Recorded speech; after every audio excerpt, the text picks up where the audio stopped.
Père, nous te rendons grâce pour ton amour qui nous a conduits en ce lieu. Ton cœur et tes bras sont grandement ouverts pour nous accueillir et nous communiquer ton amour à travers ta parole, esprit et vie. Nous ouvrons aussi nos cœurs car nous ne sommes pas ici par contrainte. Nous sommes ici avec joie, mesurant la grâce et l'immense privilège que tu nous fais de nous réunir en ce lieu. Ce cadre est une provision de ta part. Ce jour est le fruit de ta volonté. Notre présence ici vient de ta force. Et nous te rendons grâce. Que ce temps ne soit vain pour personne. Que ta grâce ne soit vaine pour personne. Et que ton esprit ne trouve en nous aucun obstacle pour nous amener là où tu nous attends. Ce pourquoi tu as rendu possible ces moments. Merci pour l'offrande des paroles de nos bouches et des chants que nous avons chantés en ton honneur avec foi. Merci de les avoir agréés. Merci pour nos offrandes que nous avons préparées. Merci pour les grâces qui se libèrent dès maintenant de ta présence.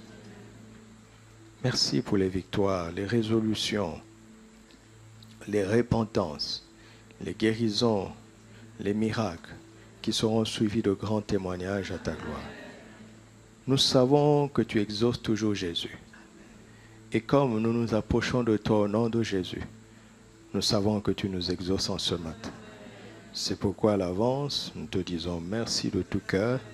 Au nom de Jésus. Amen.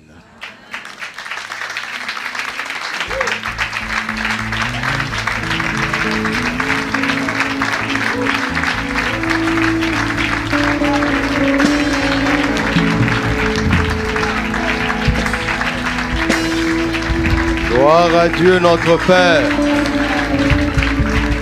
Alléluia. Asseyons-nous dans sa présence. Saluons-nous encore. C'est bon de le faire. Shalom. Bon dimanche à chacun. Amen. Alléluia. Nous rendons grâce à Dieu. Peux-tu tenir la main de ton frère? Nous allons prier pour le concert qui aura lieu ce samedi. C'est déjà ce samedi, n'est-ce pas? Nos frères du tremplin gospel avec le pasteur Cyril et toute son équipe vont avoir un concert ce samedi. Nous allons demander à Dieu, notre Père, que ce ne soit pas simplement un concert, un temps d'agrément musical, mais que vraiment sa présence soit au rendez-vous et que les chants de louange agissent sur l'atmosphère, les lieux célestes sur cette nation et dans les cœurs de tous ceux qui vont être là. Prions ensemble au nom de Jésus. Oh, alléluia. Voici, Père, il reste quelques jours. Tu es avec eux. Tu as cheminé avec eux depuis l'année passée, depuis le dernier concert. Oui, nous savons que tout n'est pas encore complètement au point. Mais parce que tu es là, ta grâce va gommer, Seigneur, les limitations des hommes. Ta grâce va gommer l'imperfection de leur travail. Ta grâce va donner la force au-delà de leur propre force. Ta grâce emmène la provision en abondance. Des quatre vents, ô Esprit de Dieu, souffle et que tout soit pourvu surnaturellement, qu'il n'y ait aucun manque, qu'il n'y ait aucun domaine, aucun poste qui souffre de manque, car tu es notre berger, nous ne manquerons de rien. Tu es le berger du tremplin gospel, ils ne manqueront de rien, surtout pour ce rendez-vous. Que ce soit au-delà d'une prestation musicale ou artistique, que les paroles qui vont être chantées, célébrées, imagées, Seigneur, révèlent et portent la vie et la puissance que seul l'Esprit peut donner. Nous appelons maintenant les âmes des quatre vents. que les gens soient sensibles aux invitations, que les gens ne soient pas hésitants, Seigneur, à participer, car ce que tu vas faire n'a pas de prix. Fortifie tes serviteurs et tes servantes, garde-les en bonne santé, élimine le stress dans leur cœur, fais qu'il y ait l'unité, qu'il n'y ait pas de vaine incompréhension, mais qu'ils soient vraiment unis ensemble, que la chair ne prévale pas, mais que l'Esprit domine et remplisse chacun d'entre eux, et que ce jour soit glorieux pour toi. Au-delà du tremplin gospel, que l'on parle de Jésus et de sa bonne nouvelle chantée. Amen. Gloire à Dieu. Alléluia. Nous savons donc ce qu'il nous reste à faire, n'est-ce pas? C'est de participer. Vos billets, je pense, serviront à payer tous les frais, parce que et la salle et les équipements ne sont pas gratuits. Au-delà de vos billets, contribuez, semez autant que vous pouvez. Alléluia. Et même s'il y avait des excédents pour enrichir nos frères, moi j'aime ça. Est-ce que tu aimes ça? C'est bien d'enrichir nos frères, n'est-ce pas? Invitez aussi massivement et que le Seigneur fasse le reste. Alléluia. Gloire à Dieu, gloire à Dieu. Amen. Je ne le ferai pas tout le temps, mais je reconnais ici un serviteur de Dieu. Notre frère Gouba, il est là. Je vous promets, je ne le ferai pas tout le temps. Levez-vous s'il vous plaît. Amen. Voilà. Notre frère est responsable avec DNTBI, vous comprenez que nous devons l'honorer. Il vient régulièrement, hein? Mais de temps en temps, on le fera. Et puis, un jour, il va nous édifier parce qu'il a beaucoup de choses à nous apporter. Par la grâce de Dieu. Amen. Nous rendons grâce à Dieu pour la tournée que nous avons faite en Belgique et en France.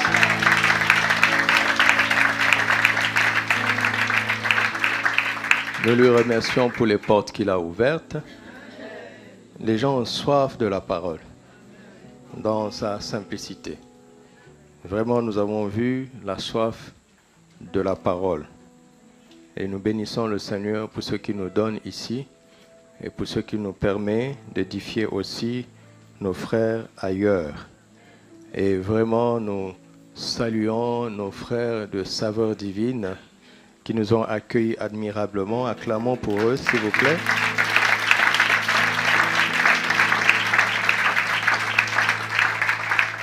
Des jeunes engagés, consacrés, qui surmontent des obstacles, c'est admirable. C'est une bénédiction. Nous rendons grâce à Dieu pour eux. Nous rendons grâce à Dieu pour d'autres tabernacles. Le tabernacle qui se trouve à Rabat Salé et le tabernacle qui se trouve à Marrakech. Nous acclamons le Seigneur pour eux. Ils sont en train de nous suivre en ligne. Nous allons révéler publiquement leur nom bientôt par la grâce de Dieu, leur identité. Passons à la parole de Dieu. Lisons Marc chapitre 11. Marc chapitre 11, versets 20 à 26. Marc chapitre 11, versets 20 à 26. Lisons ensemble. Le matin, en passant, les disciples virent le figuier séché jusqu'aux racines. Pierre, se rappelant ce qui s'était passé, dit à Jésus, « Rabbi, regarde, le figuier que tu as maudit a séché. » Jésus prit la parole et leur dit, « Ayez foi en Dieu.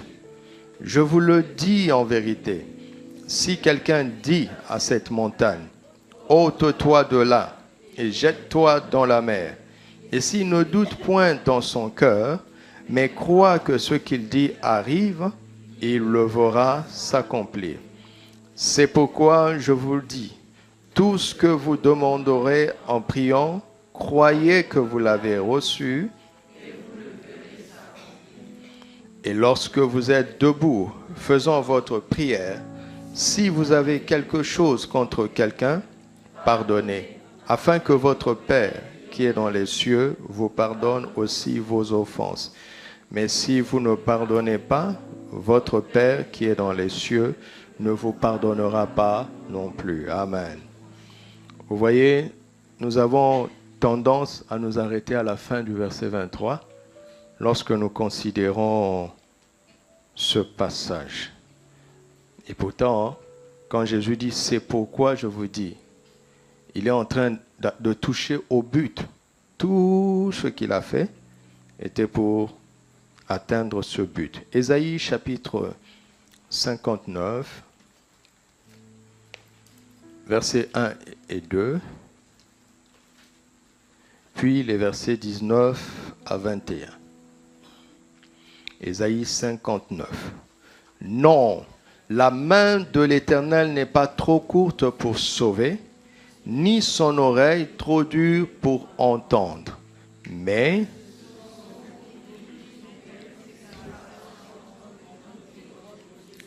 ce sont et l'empêche. Amen. Nous avons entendu ça? Recommençons. Non, la main de l'Éternel n'est pas trop courte pour sauver, ni son oreille trop dure pour entendre. Mais ce sont vos crimes qui mettent une séparation entre vous et Dieu, votre Dieu. Ce sont vos péchés qui vous cachent sa face et l'empêchent de vous écouter. Donc le problème ici, ce sont les péchés. Verset 19. On craindra le nom de l'Éternel depuis l'Occident et sa gloire depuis le soleil levant. Quand l'ennemi viendra comme un fleuve, l'Esprit de l'Éternel le mettra en fuite. Un Rédempteur viendra pour Sion, pour ceux de Jacob qui se convertiront de leurs péchés, dit l'Éternel. Vous voyez, le Rédempteur va résoudre ce problème du péché qui met une séparation, n'est-ce pas, et qui empêche Dieu de nous écouter. Et le Rédempteur, c'est qui? C'est Jésus et il est déjà venu. Amen. Verset 21. Voici mon alliance avec eux. C'est l'alliance de Dieu avec qui? C'est l'alliance de Dieu avec qui?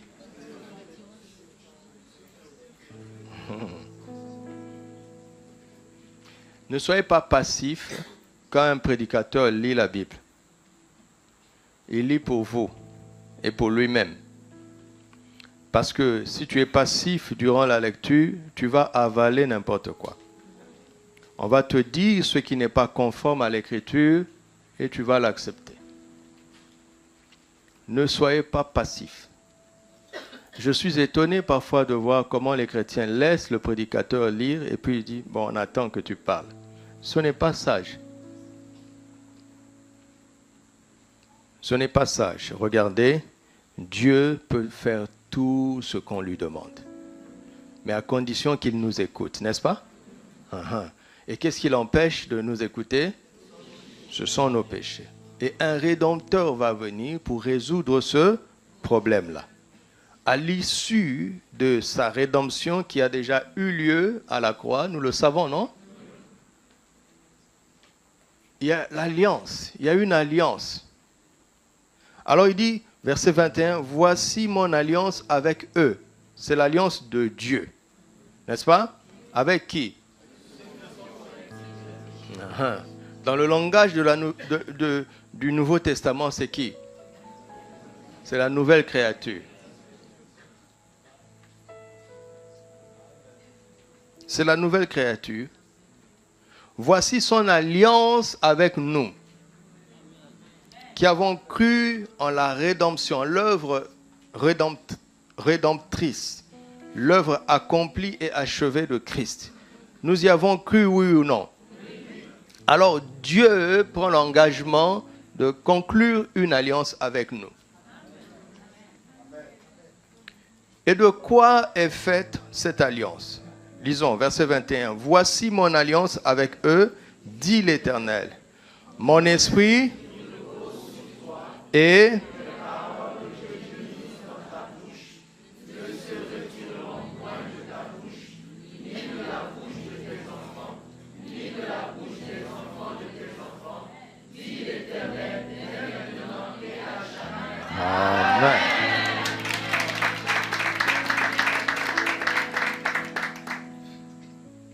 Voici un aspect de cette alliance auquel on n'a pas souvent connaissance ni conscience. La présence du Saint-Esprit, n'est-ce pas? Et puis quoi? La parole de Dieu dans notre bouche, dans la bouche de nos enfants et dans la bouche des enfants de nos enfants.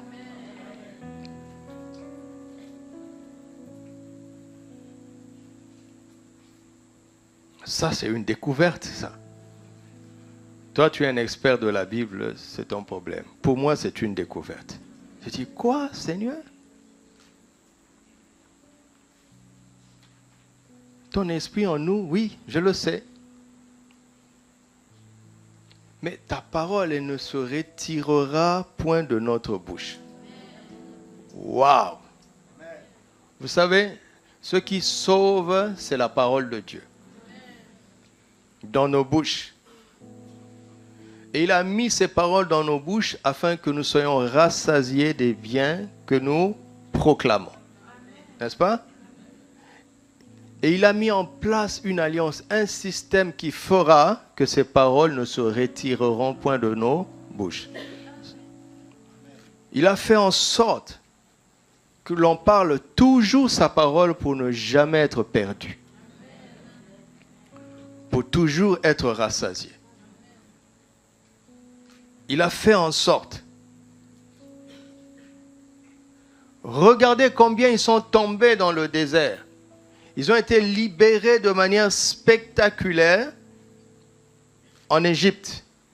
Ils ont traversé le désert avec la provision divine, la présence divine. Mais ils ont échoué à la porte de Canaan. Parce qu'ils ont mal parlé. Au lieu de parler la parole de Dieu, ils ont parlé leur propre parole. Et Dieu dit, il en sera tel que vous avez parlé à mes oreilles. Vos cadavres tomberont dans le désert. Leur bouche les a détruits, alors que l'œuvre de la rédemption était totale. N'est-ce pas? Quand ils ont appliqué le sang en Exode 12, Pharaon ne pouvait plus les arrêter. La mer Rouge ne pouvait plus les arrêter. C'est l'image de l'œuvre achevée de Christ. L'adversaire et les circonstances ne peuvent plus nous arrêter. Maintenant, pour prendre possession de notre héritage, c'est notre bouche qui importe.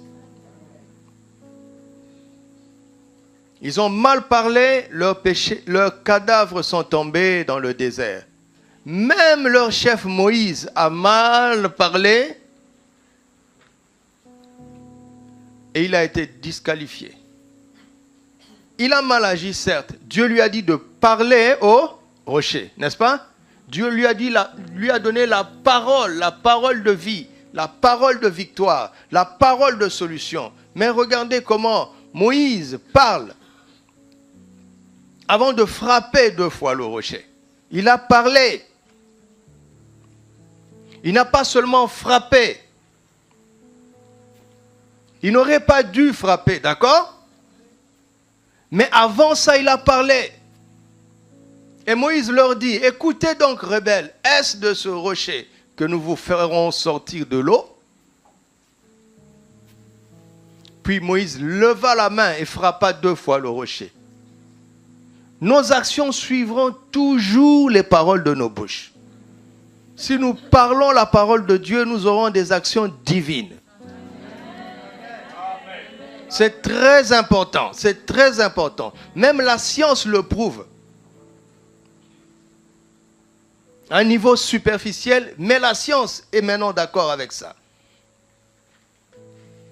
Et je me réjouis de ce verset, de savoir que Dieu a fait une alliance avec nous pour mettre ses paroles dans ma bouche, dans la bouche de mes enfants et dans la bouche des enfants de mes enfants. Cela veut dire quoi? Dieu a fait en sorte que si je respecte cette alliance, je prendrai possession de mon héritage par ma bouche, mes enfants aussi, et les enfants de mes enfants par leur bouche.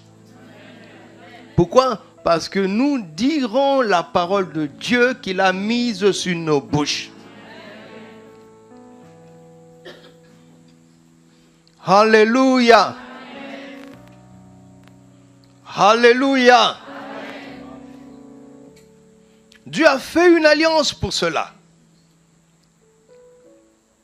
Il a tout mis en œuvre pour que nous réussissions. Il a tout mis en œuvre pour que nous soyons rassasiés.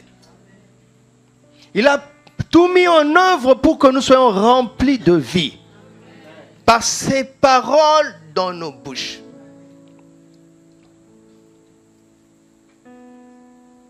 Il a tout mis en œuvre.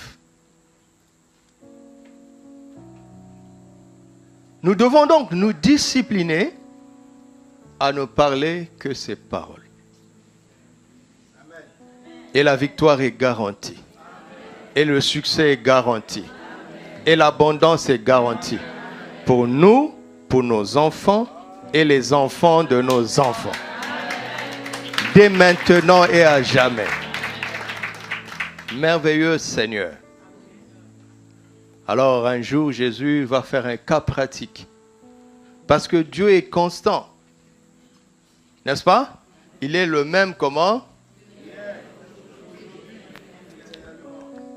Son caractère est invariable, ses principes sont invariables. Quand nous ouvrons la Bible commence par une catastrophe sur la terre. Dieu a résolu cela comment? En parlant. Alléluia. Du début à la fin, et éternellement, Dieu est assis sur son trône et il résout ses problèmes en parlant. Il bénit ses enfants en parlant. Il crée par sa parole. Il soutient toutes choses par sa parole puissante et toutes choses subsistent en lui qui est la parole.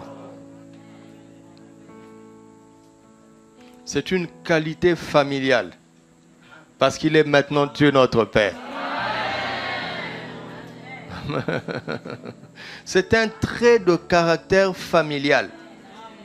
C'est la marque de l'ethnie appelée l'ethnie de Christ. Tu es de quelle ethnie? C'est notre marque de fabrique. Nous parlons le langage de Dieu. Nous parlons la parole de Dieu.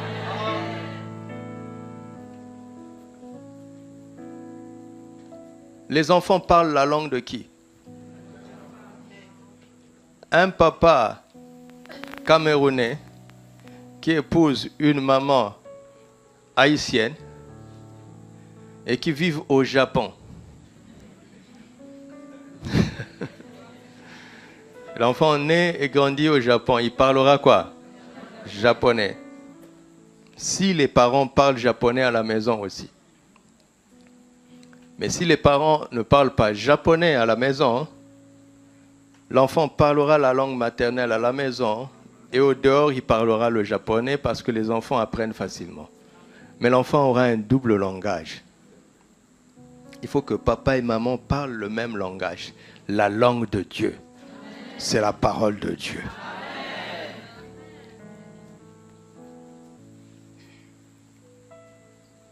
C'est un langage familial parce que Dieu est notre Père. Il ne veut pas simplement nous apprendre à parler comme lui. Il veut que nous apprenions à nos enfants à parler comme Dieu notre Père et aux enfants de nos enfants. Il veut que cela continue. Il veut que ce langage se multiplie sur toute la terre. Est-ce que vous savez qu'avant la tour de Babel, l'humanité avait une seule langue et les mêmes mots? Vous le savez, non? Mais d'où venait cette langue? C'est la langue d'Adam. Oui ou non? Jusqu'à Genèse 11, l'humanité parlait la langue d'Adam. Et où est-ce que Adam avait appris sa langue?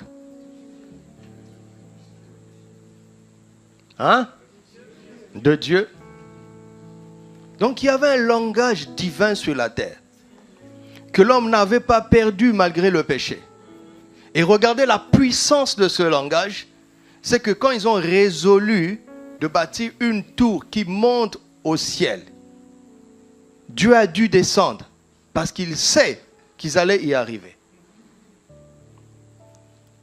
Qu'est-ce qui leur a donné cette capacité? Ce n'est pas la science.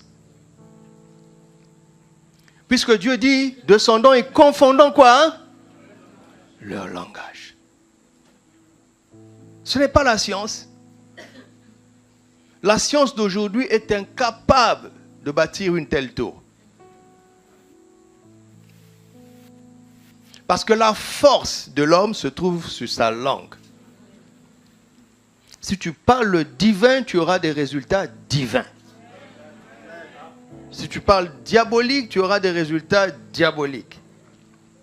Si tu parles charnel, tu auras des résultats charnels. C'est à l'issue de Genèse 11 que Dieu a récupéré la langue qu'il avait apprise à l'humanité. Il a récupéré. Et aujourd'hui, nous avons plusieurs langues qui sont nées de la confusion. La langue dont tu es fier là est née de la confusion. Même ton éloquence française ou anglaise ou arabe ou de ton ethnie est née de la confusion. Alors Dieu dans sa grandeur a ramené sa parole. Elle est traduite en plusieurs langues humaines. D'accord? Mais si tu arrives à capter l'esprit et la vie qui est contenu dans cette parole, nous pourrons retrouver le langage de Dieu, même si nous le disons dans des langues humaines. Et ça fait que ici, quand on enseigne la parole de Dieu, pourquoi? Pour que nous ayons le même langage. Et si nous arrivons vraiment à parler le même langage, malgré nos origines, et si ce langage vient de la parole de Dieu, rien ne pourra nous arrêter. Alléluia.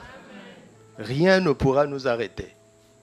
C'est l'esprit de ce que nous sommes en train d'apprendre depuis 2 semaines. 2 mois, je veux dire. Et je veux que nous comprenions très bien où le Seigneur est en train de nous guider à travers notre Père spirituel. C'est tellement important, la parole. C'est tellement important ce que nos bouches disent. Et si nos bouches parlent la parole de Dieu, on fera des choses extraordinaires. Amen. Pour sa gloire. Alléluia.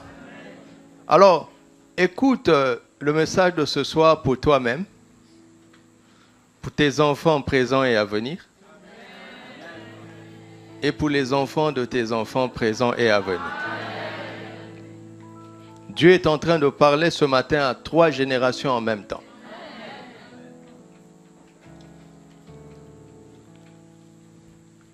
Lévi n'a jamais donné de dîme. Vous savez pourquoi? Parce que quand Abraham a donné la dîme à Melchisedec, Lévi avait donné au travers de lui. Mais Lévi n'est pas le fils d'Abraham. Parce qu'il a fallu qu'il y ait Abraham, Isaac, Jacob et Lévi. Ton action peut aller sur 4 générations. Ta foi peut aller sur 4 générations. Et ta parole va agir sur 4 générations. Au nom de Jésus. Amen.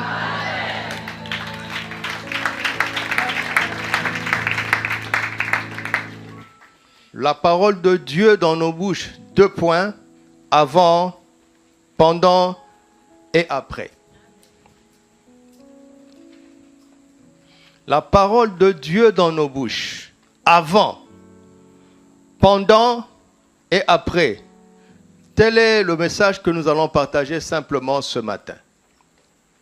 Nous allons commencer par avant. Quelque chose se passe avant que la parole vienne dans notre bouche. Parce que si nous manquons l'avant, nous ne serons pas efficaces quand nous parlons. Quelque chose se passe avant. Jésus montre ici, dans Marc chapitre 11, que on déplace les montagnes par les paroles de nos bouches. Vous m'entendez? Si quelqu'un dit à cette montagne, il suffit de parler.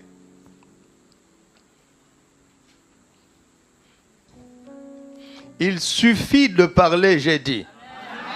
Tu vois, ton cerveau ne comprend pas ça. C'est ce que Jésus nous dit. C'est ce que Jésus nous dit. Il suffit de parler. Mais avant de parler, il dit, ayez foi en Dieu, ou bien ayez la foi de Dieu. Amen. Donc, il suffit de parler avec foi, avec la foi de Dieu. C'est l'élément essentiel. S'il n'y a pas de foi, cette parole est vide, elle n'a pas de puissance, elle n'a pas de pouvoir. Elle ne fera pas trembler cette montagne qui est devant toi et qui est devant moi. Vous voyez? Donc, il semble évident ici qu'avant de parler, il faut la foi. N'est-ce pas? Il faut la foi. Il dit à Ésaïe qu'il va mettre ses paroles dans nos bouches. Il va mettre ses paroles dans nos bouches. Il n'est pas en train de dire, comme aujourd'hui nous avons la Bible, la parole écrite. Il n'est pas en train de dire qu'il suffit de prendre un verset et de le réciter et de le déclarer avec une forte intonation de voix. Ce n'est pas comme ça. Ce n'est pas comme ça. Il faut la foi. Quand il nous donne sa parole, c'est d'abord pour que nous puissions la croire. Alléluia. Mais si tu crois et que tu n'ouvres pas ta bouche, rien ne va se passer. Si tu ne crois pas et que tu ouvres la bouche, rien ne va se passer non plus. Il faut d'abord croire, n'est-ce pas? Et après, parler. Il faut les deux, dans cet ordre-là, pas dans le désordre. Tu ne parles pas puis tu crois. Non, tu crois d'abord puis tu parles. Ayez la foi de Dieu. Si quelqu'un dit à cette montagne, ôte-toi de là et jette-toi dans la mer, et s'il ne doute pas où? Dans son cœur. Mais fais quoi? Crois que ce qu'il dit arrive, il le verra s'accomplir. Parce que quand Dieu parle aux montagnes, il ne doute pas dans son cœur. Il est le Dieu de foi. Dieu est esprit, oui ou non? Est-ce que Dieu est esprit? Dieu est esprit. Et 2 Corinthiens 4, 13 dit, nous aussi nous avons le même esprit de foi. J'ai cru, c'est pourquoi j'ai parlé. Nous aussi nous croyons, c'est pourquoi nous parlons. Dieu est esprit et il parle de l'esprit de foi. Donc on peut mettre le Dieu de foi. Parce que Dieu est esprit. Vous imaginez Dieu donner un ordre à une montagne et douter? Vous imaginez ça? Ce n'est pas possible. Il veut nous amener à ce point-là. Alléluia. Je comprends donc que s'il a mis ces paroles dans ma bouche,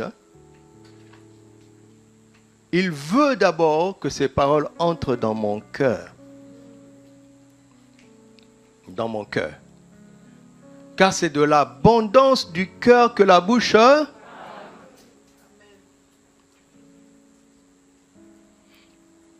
Si mon cœur est rempli de foi, mes paroles seront des paroles de foi.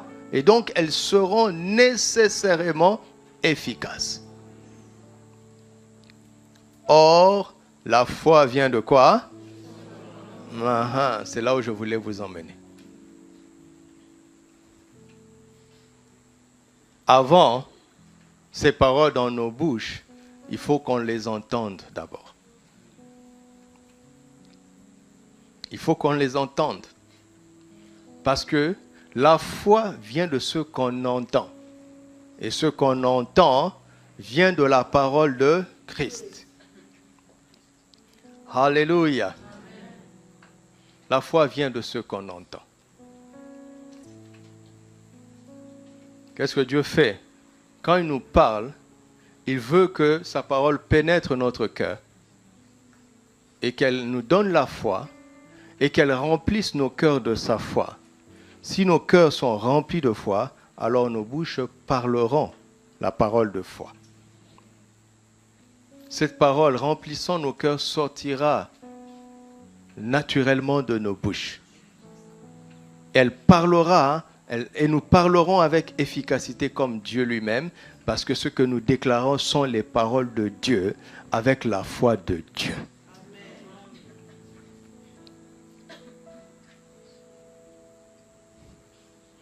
Avant de parler, il faut entendre. Nous sommes d'accord? Il faut entendre. Il faut entendre. Il faut entendre. Lorsque Satan est venu tenter Jésus, dans Luc chapitre 4, c'est Luc qui donne certaines informations que nous ne trouvons pas chez Matthieu ni chez Marc. Il dit par exemple au verset 4, il dit « Il est écrit, l'homme ne vivra pas de pain seulement, il est écrit. » Verset 8, il dit « Il est écrit, tu adoreras le Seigneur ton Dieu. » Vous voyez, Jésus parle les paroles de Dieu. N'est-ce pas? Les paroles de Dieu étaient sur la bouche du Seigneur. C'est merveilleux. Alléluia. Mais il s'appuie sur l'Écriture. Ça veut dire quoi? Quand Jésus lisait, parce qu'il lisait l'Écriture, il était parmi ceux qui étaient autorisés à faire la lecture dans la synagogue de son quartier, à Nazareth. Alléluia. Il était parmi ceux qui étaient autorisés. Jésus savait lire. Ça vous semble anodin, hein? À l'époque, lire n'était pas à la portée de tout le monde. Pourtant, il n'avait point étudié. Mets le verset pour qu'il trouve. Il n'avait point étudié, mais il savait lire. La lecture est la chose la plus fondamentale que chaque humain doit avoir sur la terre pour pouvoir lire l'Écriture, parce que c'est le seul texte que le diable craint. Le diable ne craint pas ton PhD. Il ne craint pas tes encyclopédies. Il craint encore moins ton intelligence artificielle. Il craint l'Écriture. Il craint la Bible. Alléluia. Quand nous prenons l'Écriture et que nous la mettons sur notre bouche, nous avons autorité sur Satan. Vous m'entendez? Vous m'entendez? Mais comment? Par le même principe. Il faut que l'Écriture nous donne la foi dans notre cœur. Jésus citait l'Écriture avec foi. Alléluia. Aujourd'hui, les chrétiens ont mémorisé certains versets qu'ils ne citent pas avec foi. D'ailleurs, Satan a prouvé à Jésus que lui aussi, il manipule l'Écriture. Et donc, si tu prends un verset et que tu veux le tordre pour donner au verset le sens qui t'arrange, tu fais l'œuvre du diable. Tu as un comportement diabolique. Parce que c'est Satan qui s'amuse à sortir l'Écriture de son contexte et à le tourner en sa propre faveur. C'est diabolique. Ce n'est pas anodin. Ce n'est pas une simple erreur. Non, c'est une activité diabolique. Que ce soit venant d'un prédicateur ou d'un chrétien. Si tu as l'habitude de tordre le sens des Écritures, tu as un comportement diabolique. Je me demande même si tu n'es pas un fils du diable. Un fils de Dieu craint et respecte l'Écriture. Parce que dans Ésaïe 59, avant de dire cette alliance, il dit « On craindra le nom de l'Éternel depuis l'Occident ».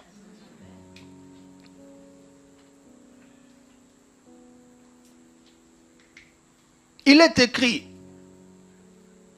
Qu'est-ce que l'écriture induit dans ta vie et dans ma vie? Je suis étonné comment les chrétiens ont plus foi en la prophétie. Ils ont plus foi aux paroles de connaissance, aux dons spirituels et négligent l'écriture. Tu as beau prêcher, eux ils attendent, oui, qu'est-ce que le Seigneur a dit?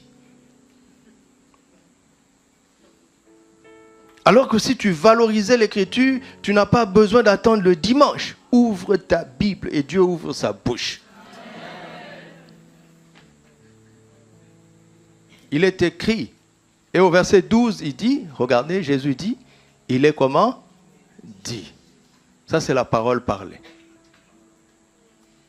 Ce que je voulais dire, que ce soit la parole écrite ou la parole parlée, qu'est-ce que Dieu attend de nous?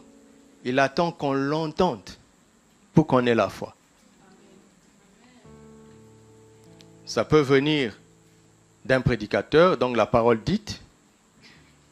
Je généralise, ça peut venir de quelqu'un d'autre qui dit la parole, toi tu l'entends. N'est-ce pas? N'est-ce pas? Si tu l'entends, alors qu'est-ce qui te reste à faire? C'est de croire. Si c'est conforme à la parole de Christ. Ou bien s'il n'y a personne pour te parler, va dans l'écriture. N'est-ce pas? Maintenant, si tu as la Bible devant toi, pour que tu l'entendes, qu'est-ce que tu dois faire? Tu dois la lire à haute voix. Pour entendre.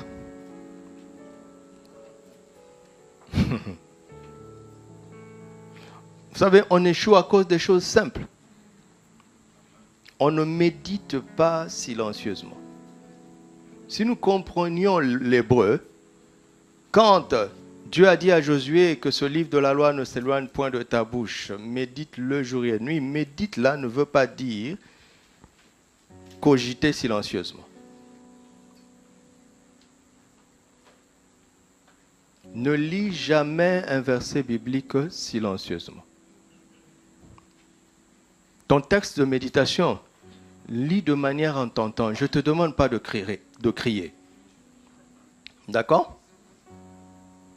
Parce que tu dois donner ta voix à la parole pour l'entendre. Parce que le principe de la foi fonctionne comme ça. La foi commence par l'écoute. Vous m'entendez? Toujours. S'il n'y a pas de voix, il n'y aura pas de foi. S'il n'y a pas de voix pour la parole, il n'y aura pas de foi. Mais la voix, elle peut être la tienne. Alléluia. Ne la limitez pas à la voix d'un prédicateur. Et ta propre voix, elle sert à quoi? Est-ce que je vous parle? Dites, ma voix servira à parler la parole de Dieu afin que je puisse l'entendre et la croire. Imaginez, si on entre dans cette dynamique, mais quand vient le dimanche, c'est une assemblée des gens qui ont déjà entendu, qui sont pleins de foi. Nous irons trop loin. Et le jour où vous allez prêcher, vous allez comprendre que c'est tellement merveilleux quand tu prêches à un peuple qui est déjà rempli de foi.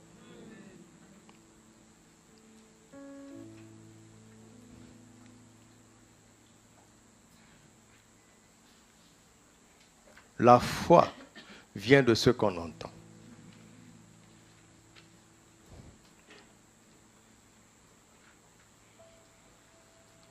Quand on lit l'Écriture et qu'on s'arrête pour croire, vous avez vu ce que j'ai fait avec vous, Ésaïe 59, verset 21, n'est-ce pas? Mon alliance que je ferai avec eux. Ne passe pas vite. Eux là, c'est qui? Tu comprends? Ne lis pas comme ça dans le désordre. Tu te dis à ceux qui se convertiront de leur péché. Est-ce que c'est mon cas? Oui, je me suis appuyé sur qui? Quel est ce Rédempteur? Mais moi je crois en Jésus. Oh d'accord, donc je suis qualifié. Ah, si je suis qualifié, à chaque fois que je parle, mes paroles vont agir sur moi, sur mes enfants et sur les enfants de mes enfants. Je me lève de mon lit, je dis Alléluia. Et c'est fini. Et si Jésus ne revient pas, mon arrière-petit-fils rendra gloire à Dieu d'avoir eu un tel grand-père. Mes enfants ne vont pas aller dans les réunions pour briser les liens générationnels. Mes descendants parler des liens générationnels, ça veut dire que j'ai échoué ma vie chrétienne? Hein? N'insultez pas poliment vos ancêtres. Tu as compris ce que je viens de dire? Tu n'as pas compris? N'insulte pas poliment tes ancêtres en allant casser des liens. Le Rédempteur est déjà venu. Convertis-toi de tes péchés.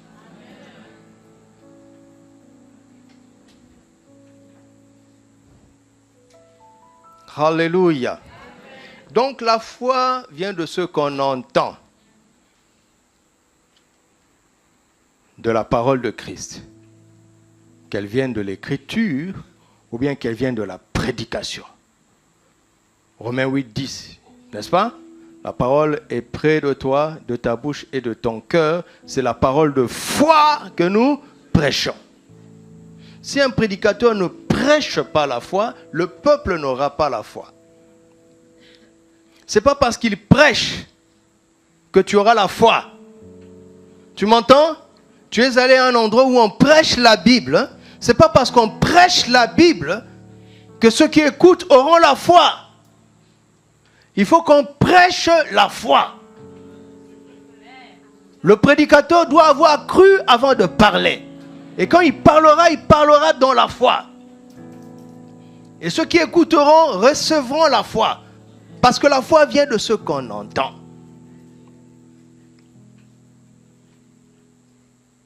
C'est toujours important de revenir avant. Pour comprendre. Parce que Dieu est un Dieu de préparation.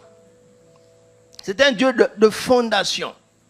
C'est un Dieu d'enracinement. Les racines, on ne les voit pas. Les fondations, on ne les voit pas. Mais ce sont elles qui font la force de l'arbre et du bâtiment. Dieu est comme ça, c'est son caractère.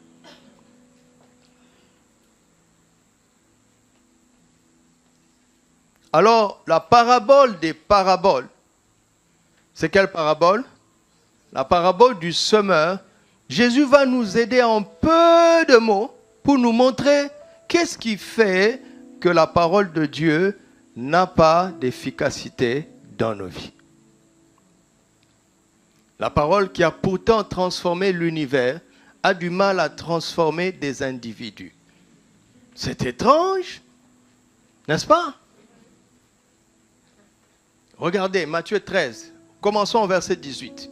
Je veux aller vite ici, parce que ce n'est pas mon sujet, mais je veux vous montrer comment le mécanisme de la foi se prépare. Il dit, vous donc, écoutez. Écoutez ce que signifie la parole. Écoutez ce que signifie la parabole du semeur. Lorsqu'un homme écoute la parole du royaume et ne la comprend pas. Il a écouté, mais il n'a pas compris. Qui entre en scène? Le malin vient et enlève quoi? Comment est-ce que ça a été semé dans son cœur? Par l'écoute. Depuis que je suis là, je suis en train de semer la parole dans vos... Si seulement tu as entendu ma voix, j'ai semé. Mais ce n'est pas fini. Après que j'ai semé, quelqu'un va venir. C'est qui? Le malin, c'est qui? Je savais que vous allez dire le diable.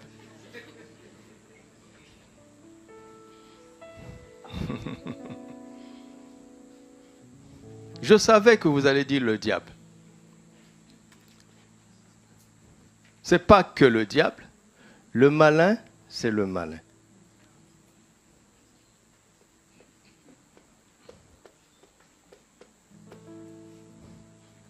C'est comme ça qu'on échoue. Satan sait que quand tu as loué Jésus aujourd'hui, tu es sincère. Tu as écouté la parole de Dieu. Si tu sors là, Satan ne viendra pas te contredire en tant que Satan. Tu ne vas pas accepter quand même. Tu vas accepter? Si tu acceptes, tu n'as rien à faire ici. Mais il va envoyer un roublard. Tu sais que ton collègue là n'est pas droit. Qu'est-ce que vous faites ensemble? Tu sais que ta copine là, elle est tordue. Qu'est-ce que vous faites ensemble? Pourquoi c'est lui ton confident? Tu as ouvert la porte? Vous pensez que la malice tombera comme ça du ciel? Ou bien la malice viendra des enfers? Ça passera par qui? Par une personne tordue. Elle viendra dans ton langage. Parler subtilement, de manière à nuancer ce que tu viens d'écouter.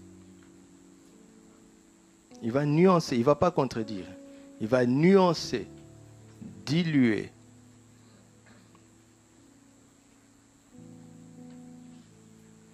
Regardez Matthieu 16, on va y revenir. À partir du verset 21. J'aime comprendre la parole de Dieu simplement, parce que ça m'aide dans la vie de tous les jours. Et c'est ça que je veux que vous fassiez. D'accord? D'accord? Jésus est en train de dire qu'il va aller à Jérusalem, qu'il va beaucoup souffrir, qu'il va mourir et qu'il va ressusciter le troisième jour. Il a dit non? Quand il dit ça, qu'est-ce qu'on entend? Certains s'arrêtent à la souffrance. D'autres vont jusqu'à la mort et ils commencent leur deuil. Jésus a dit non. 3 jours après, je ressusciterai. Vous savez, si les disciples avaient cru Jésus, ils n'auraient aucun deuil. Ils allaient attendre 3 jours. Parce que le monsieur avait dit qu'il ressusciterait. Et pour prouver, il a ressuscité des morts de son vivant. Ils n'allaient pas pleurer s'ils avaient cru. Pierre Léon prit à part, se mit à le reprendre. Vous entendez le mot? Il a pris Jésus. Il a commencé à le reprendre. Toi, viens ici. Allons. Autrefois, il appelait Rabbi. Mais quand ils sont arrivés là-bas, il dit, viens ici. Même si Dieu ne veut pas, cela ne t'arrivera pas. Si tu étais sentimental, tu vas dire, oh, voici celui qui m'aime le plus parmi mes disciples. Regardez Jésus, mais Jésus se retournant, dit à Pierre, arrière de moi Simon. Il parle à Pierre, non? Donc il doit dire quoi? Arrière de moi Simon. Parce que si tu lis le contexte au début, quand Simon a dit que tu es le Christ, le Fils du Dieu vivant, Jésus a dit, tu n'es plus Simon, tu es Pierre. Donc pour nous, on va dire ici, ah, Pierre a rétrogradé, c'est Simon qui passe. C'est pas Simon. Jésus dit, arrière de moi qui? Tu mets en scandale. Pourquoi? Mais du diable. Mais du diable? Non. Voici comment le malin vous attend.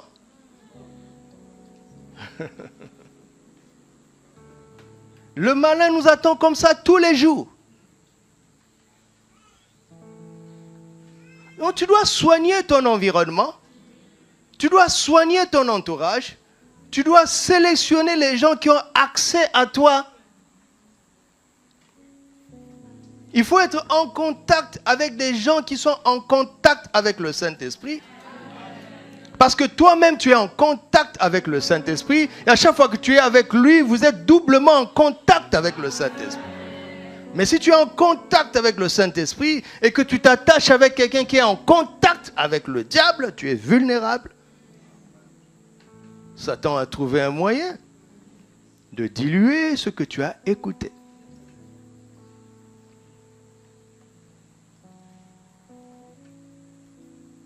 Je ne comprends pas quand un enfant de Dieu dit que son meilleur ami est un païen. Je dis, mais quel insensé. Quel insensé.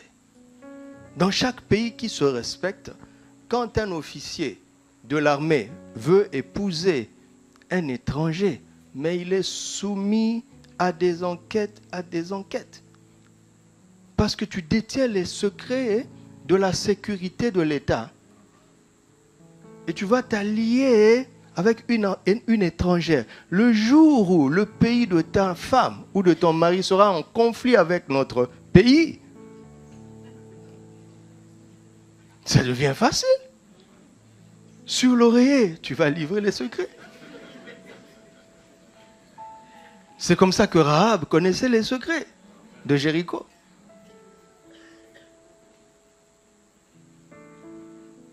Rahab n'était pas sur le trottoir. Elle avait une maison.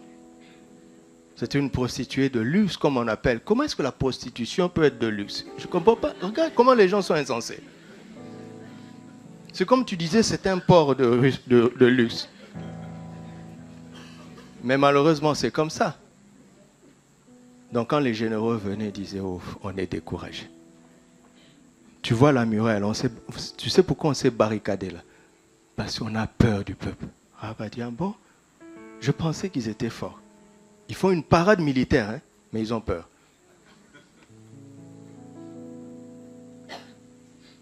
C'est pourquoi Dieu, quand il veut aller en guerre, il dit, convoquez les officiers. Que celui qui a peur, qu'il rentre chez lui. Que celui qui vient de se marier, ou bien la date de mariage est prévue comme Junias là, ne le prenez pas. Il sera trop prudent.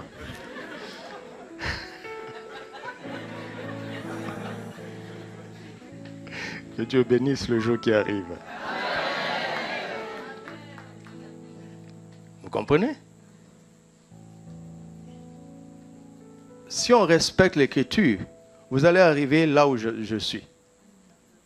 Regarde, Jean 10 dit quoi? Le voleur. Et moi,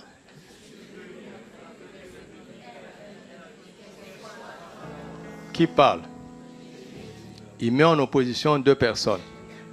La première fait une action mauvaise, la deuxième fait une bonne action.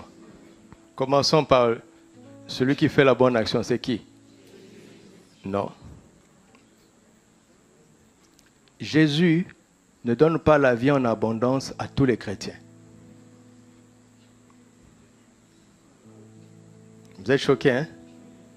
C'est pour ça que Jésus, quand il s'oppose à Satan, il dit, il est écrit. Il faut que nous soyons précis, scripturaires. Jésus ne donne pas la vie en abondance à tous les chrétiens. Il la donne à qui? À qui? À qui? Donc ce sont les chrétiens qui le reconnaissent comme le berger.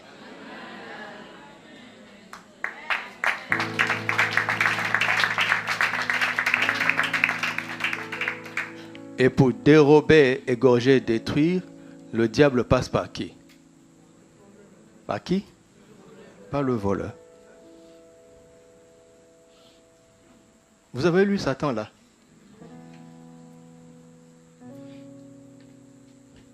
Bon, tu crois tellement, d'accord? Tu laisses ton coffre-fort ouvert. Tu laisses ta maison ouverte, tu viens, tu pries. Je lis Satan au nom de Jésus. Je lis Satan au nom de Jésus. Exceptionnellement, Dieu peut faire des miracles si on a oublié. Vous comprenez? Mais Dieu n'encourage pas l'irresponsabilité. Tu ne prends pas de mesures de sécurité. Tu as pris ta carte, le code de ta carte bancaire, tu l'as mis sur Facebook. Sur ton statut même. Je ne sais pas comment Facebook fonctionne. Mais on va te voler. Hein? C'est le diable. C'est le voleur.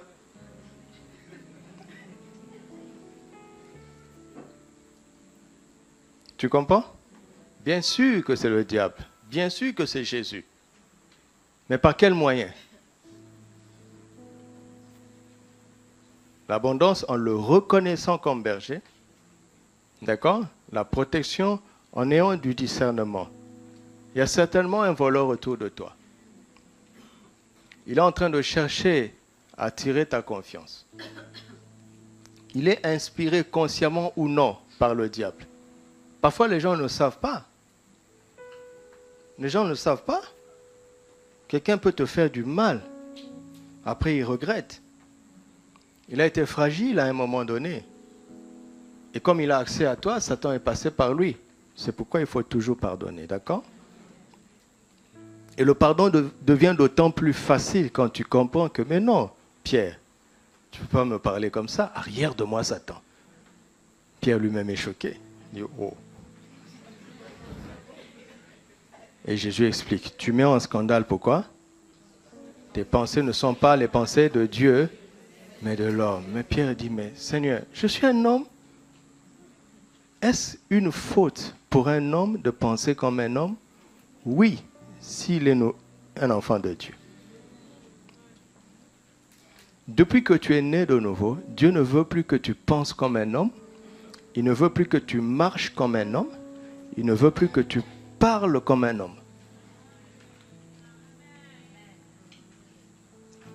C'est une faute pour un enfant de Dieu de parler comme un homme. Parce qu'il ouvre la porte au diable.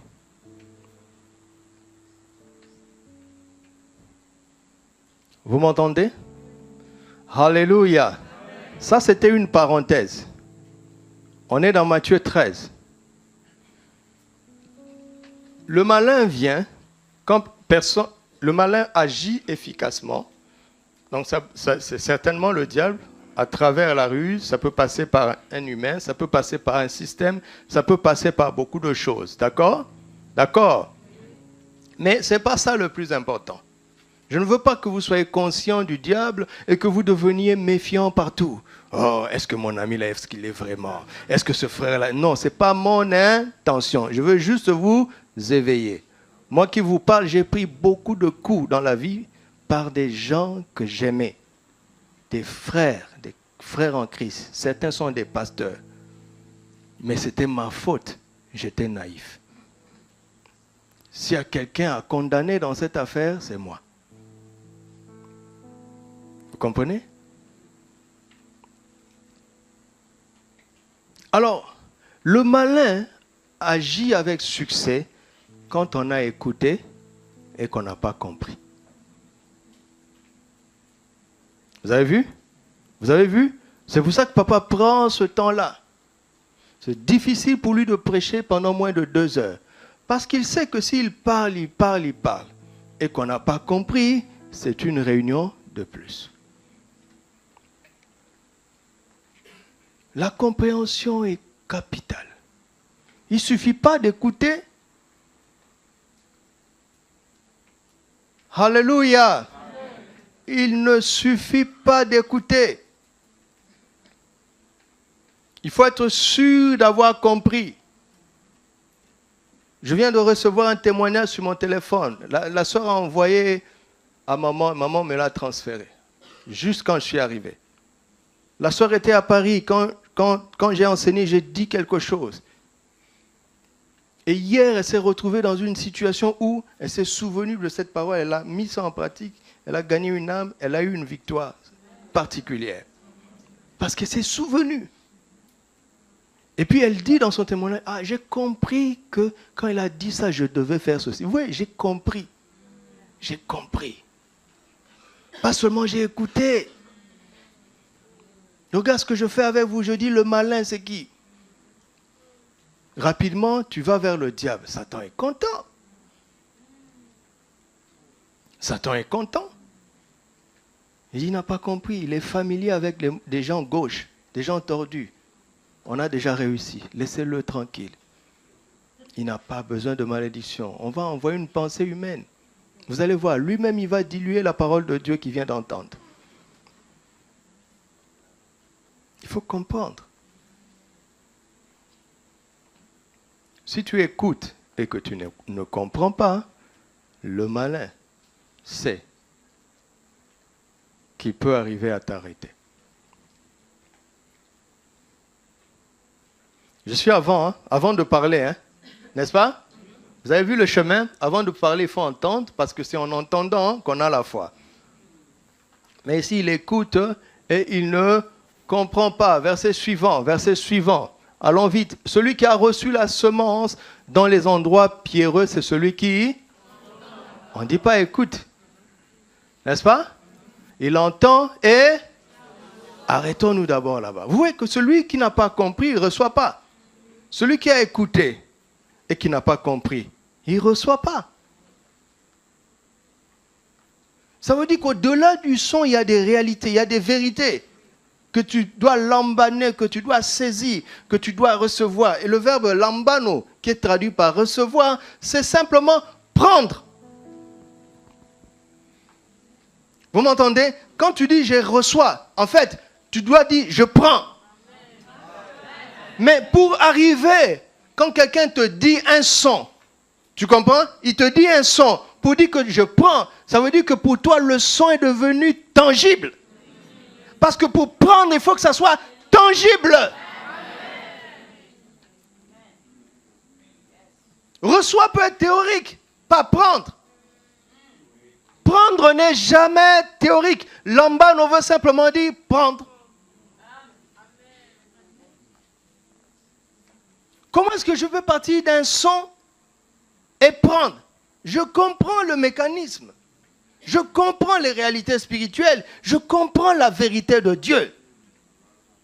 Et je m'aligne sur la vérité de Dieu. J'ai tellement compris que c'est devenu réel pour moi. Je prends, je reçois. Et ça induit la joie. Ça produit la joie. On dit, mais tu es content comme ça. On n'a fait que te parler. Il dit, hey, c'est plus que la parole, mon ami. Parce que quand Dieu parle, il crée. Alléluia!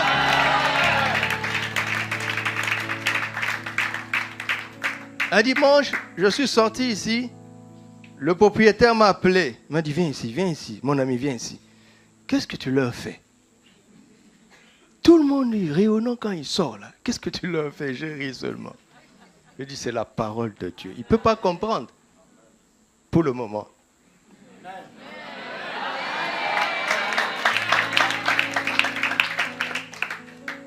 Tu ne peux pas céder ce local comme ça pendant des années. 3 points de suspension. Il reçoit aussitôt avec joie. Pas parce qu'il a écouté. Il a entendu. N'est-ce pas? Et la parole a amené la joie en lui. N'est-ce pas? Lisons. Mais il n'a pas à... Il manque de... Et dès que survient quoi?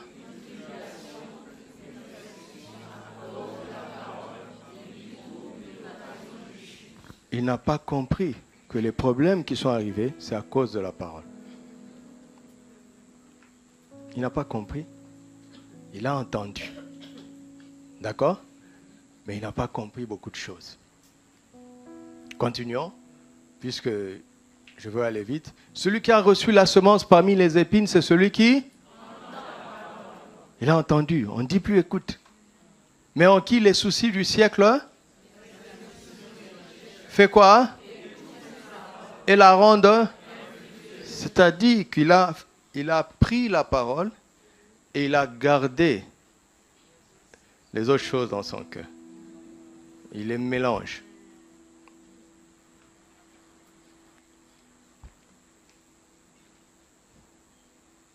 C'est étrange comment le nom du diable ne figure pas ici. Mais Luc et Marc vont dire le diable. Ils ont complété le tableau, mais je reste dans Matthieu. Je suis chrétien, mais il faut que je sois à la mode. J'ai pris la parole de Dieu, mais il faut que je sois à la page. Vous comprenez?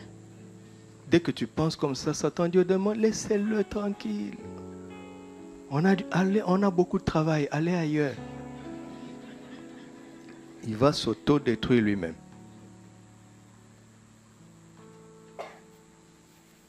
Ça veut dire qu'ici, quand il a pris la parole, il doit rejeter ces choses. Il doit faire le ménage. Il doit faire le tri. Verset 23, regardez. Celui qui a la semence dans la bonne terre, c'est celui qui entend et... Ah, vous voyez? Lui, il a entendu et il a compris. Celui qui a écouté n'a pas compris. Il se limite au son. Vous allez voir, hein, il a un langage religieux. Hein? Ah, c'est notre moi où nous sommes rassasiés par le fruit de nos bouches. Il parle, hein, mais rien ne se passe. Il n'a fait qu'écouter. Mais d'autres vont un peu plus loin, ils ont entendu, c'est-à-dire ils ont commencé à comprendre. Mais ils n'ont pas approfondi ce qu'ils ont commencé à comprendre, d'accord? Et ils n'ont pas rejeté ce qu'ils auraient dû rejeter à cause de ce qu'ils ont compris. Ils n'iront pas loin, mais celui qui entend et qui comprend, vous allez voir, il va parler autrement. Et quand il parle, il porte du fruit. Il est rassasié par le fruit de sa bouche. Vous entendez? C'est pour ça que c'est difficile pour moi de venir de crier. Je ne sais pas faire ça.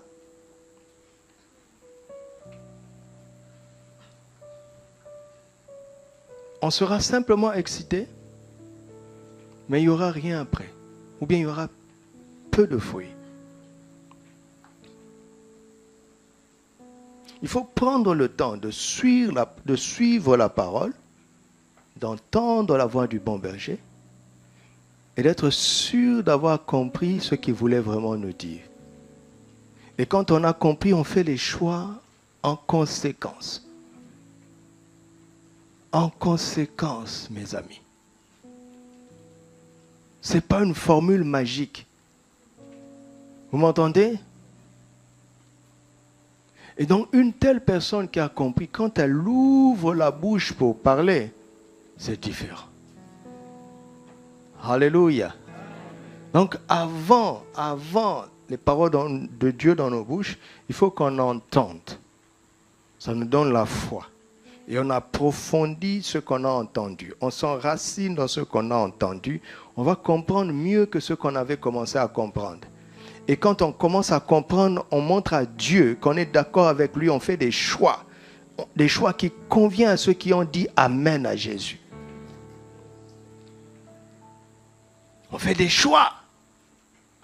On répond, on réagit. On se répand, on s'adapte. On adapte nos vies à la parole qu'on vient d'entendre. Alléluia.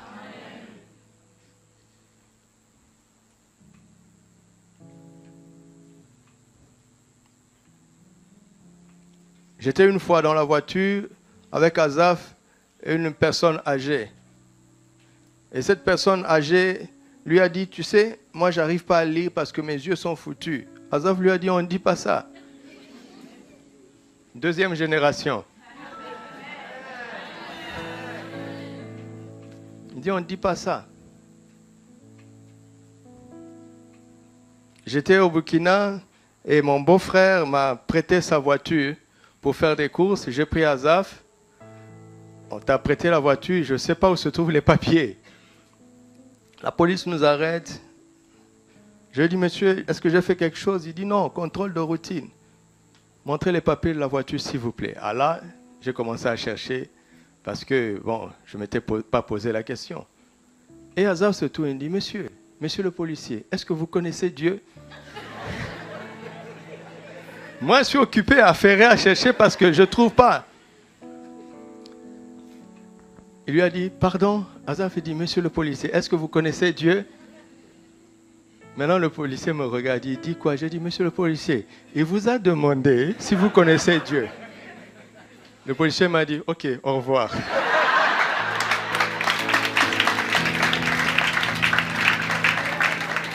Il n'a pas répondu.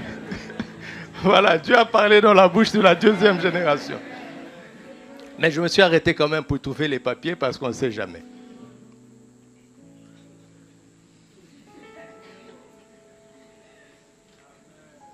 Alléluia. Maintenant, je vais aller vite. Pendant que tu parles, quand tu es en train de parler dans la foi, d'accord? Parce que tu as entendu et tu as compris. Tu as compris. Pendant que tu parles, il y a un combat intérieur. Jésus nous le dit en des mots tellement simples. Il dit, s'il dit à cette montagne et qu'il ne doute point en son cœur. Pendant que tu parles, tes pensées vont te dire, est-ce que tu crois vraiment que c'est vraiment toi là, toi, avec ce que tu avais fait avant-hier, tu penses que Dieu va t'écouter. Lutte intérieure. Il dit qu'il ne doute point où personne ne sait. Si quelqu'un peut se lever ici, au nom de Jésus, au nom de... Vous ne savez pas ce qu'il y a dans son cœur. Vous ne savez pas, hein? Donc, qu'est-ce que tu dois faire? Quand ça monte, tu parles à toi-même. Tu comprends? Tu parles à toi-même et tu continues de parler à la montagne. Tu te parles à toi-même, tu parles à la montagne. Tu te parles à toi-même, tu parles à la montagne. Ça, c'est pendant, hein? Pendant que tu parles. S'il ne doute pas en son cœur, mais croit que ce qu'il a dit,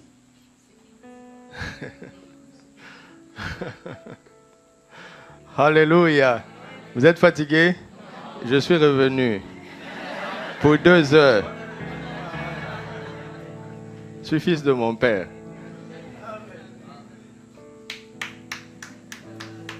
Il dit, s'il ne doute point en son cœur, mais croit que ce qu'il a dit, que quoi? C'est-à-dire, en attendant que ça se manifeste, continue de parler. Continue de parler. Ne change pas de langage. Jusqu'à ce que cela se manifeste. Mais regarde ce qu'il dit là. Il dit, il croit que ce qu'il dit, comment? Comment? Vous commencez à hésiter comme ça. Vous êtes devenu prudent, hein? Je vous demande simplement de lire. Il n'y a pas de question piège. On est en famille. Mais crois que, pas ce qu'il a dit, n'est-ce pas? Mais ce qu'il dit. Fait quoi? Ça veut dire quoi?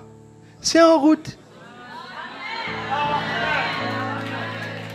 Quand tu as dit la première fois, la chose a dit, à vos ordres, mon commandement. J'arrive.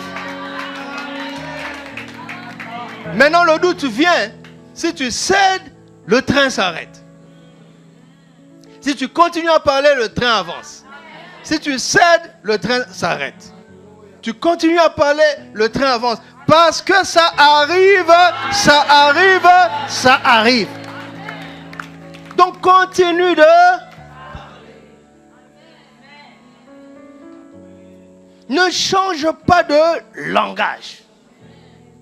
Ne change pas d'attitude intérieure. Ne change pas de discours extérieur. Continue de parler.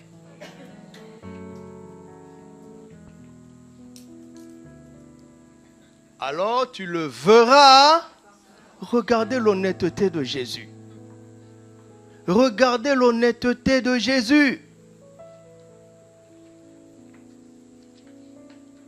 Il dit, tu le verras, il le verra s'accomplir. Il est en train d'assumer ici qu'il y a des résultats qui vont être différés. Ce n'est pas toujours instantané.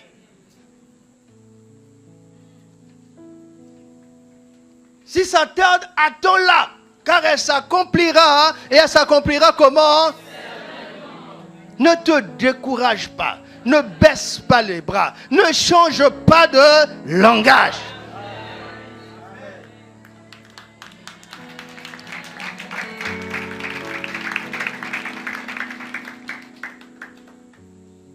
Tu le verras s'accomplir. Ça arrive. Alléluia. Nous sommes patients dans toutes les choses de la vie, sauf quand il s'agit de la foi. Tu attends quelqu'un qui arrive, on montre sur le tableau que ça a décollé. Et on te dit, le vol va prendre 6 heures. Mais alors, tu attends les 6 heures. Si 1 heure après l'avion n'est pas là, tu ne vas pas te décourager. L'avion arrive, l'avion est en route. Et tu le verras atterrir. L'avion de ta réponse est dans l'air. Tu le verras atterrir. Et regarde, il dit, il soutient toutes choses par sa parole puissante. Dieu fait décoller l'avion par sa parole. Il le fait planer par sa parole. Il le soutient dans l'air par sa parole. Il le fait atterrir par sa parole. Ne change pas de langage. Ne change pas de discours. Ne cède pas au doute. Parce que le doute joue avec le temps. Le doute joue avec le temps. Alors que toi, tu sais qu'il arrive. Ce n'est pas un problème.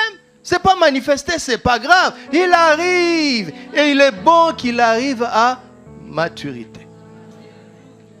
N'est-ce pas? On ne veut pas que l'enfant naisse à 6 mois. On ne veut pas. Dieu ne veut pas nous donner des bénédictions prématurées. Il veut nous donner des produits finis, car c'est la bénédiction de l'Éternel qui enrichit et il ne la fait suivre d'aucun. Tout ce qui est prématuré, 1, n'enrichit pas, 2, s'accompagne de beaucoup de chagrin. Tu parles au doute, tu dis, mais c'est tellement normal. Je t'ai dit qu'il arrive, non? Pourquoi tu veux qu'il vienne maintenant? Hein? On a bien dit que le vol est de 6 heures. S'il disparaît sur le tableau de bord 2 heures plus tard, il y a un crash. On a enlevé le Concorde, un avion qui allait trop vite, qui faisait gagner du temps. Mais ça a tué beaucoup de gens. Alors les hommes unanimement se sont dit, nous préférons perdre du temps et gagner des vies que de gagner du temps et perdre des vies. Quel est ton choix? Hein? Je préfère perdre du temps et gagner ma vie. Ça arrive. Au nom de Jésus. Alors je ne change pas de langage. Dieu n'est pas un homme pour mentir. Non, la main de l'Éternel n'est pas trop courte pour agir. Et mes péchés, Jésus s'en est occupé à la croix. Tu ne peux pas me culpabiliser, Satan. Tu ne peux pas me culpabiliser. Je réponds. Je réponds. Il est écrit. Jésus a répondu.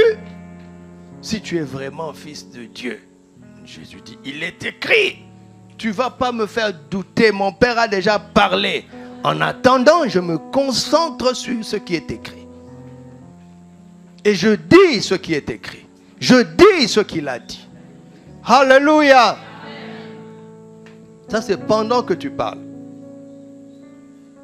Le pendant là peut prendre un jour, une semaine, un mois, une année, 10 ans, peu importe. Peu importe le temps que ça va prendre, je vais continuer à dire.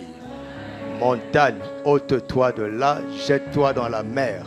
Montagne, tu m'as entendu? Ôte-toi de là, jette-toi dans la mer. Montagne, ôte-toi de là, jette-toi dans la mer. Tu m'as entendu? Montagne, ôte-toi de là, jette-toi dans la mer. Par la grâce de Dieu, j'ai sorti un enfant de la sorcellerie. Ce jeune enfant, malheureusement, avait plongé dans la sorcellerie. Son papa avait une très mauvaise vie. Je lui parlais du Seigneur, il se moquait de moi. Il me disait, le jour où tu auras de l'argent comme moi et que tu me parleras de Jésus, je vais écouter. J'ai dit, d'accord. Et puis un jour, des phénomènes mystiques se produisaient dans leur maison. Et un jour, son fils a avoué, il dit, c'est moi qui fais ça. Hein. Je suis sorcier.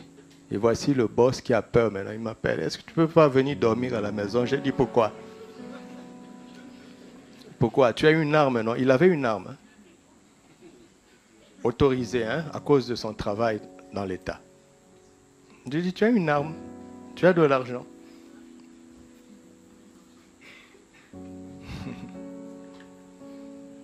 Bon, comme on avait quelques relations familiales, il m'a donné un ordre. Il a dit, allez, viens.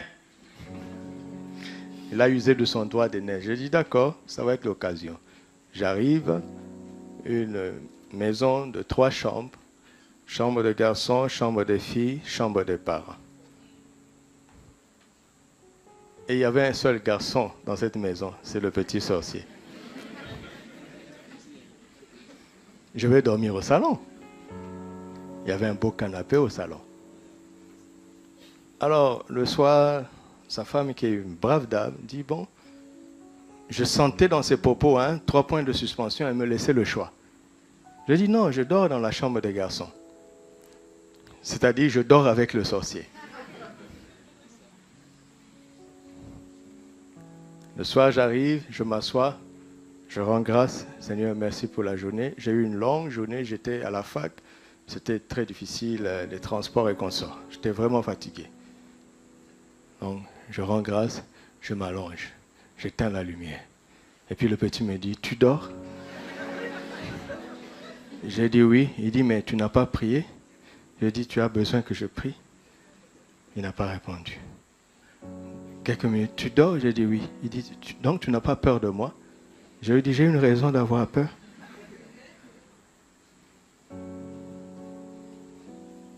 Il a fait une insomnie. Lui n'a pas pu dormir, moi j'ai pioncé bien même.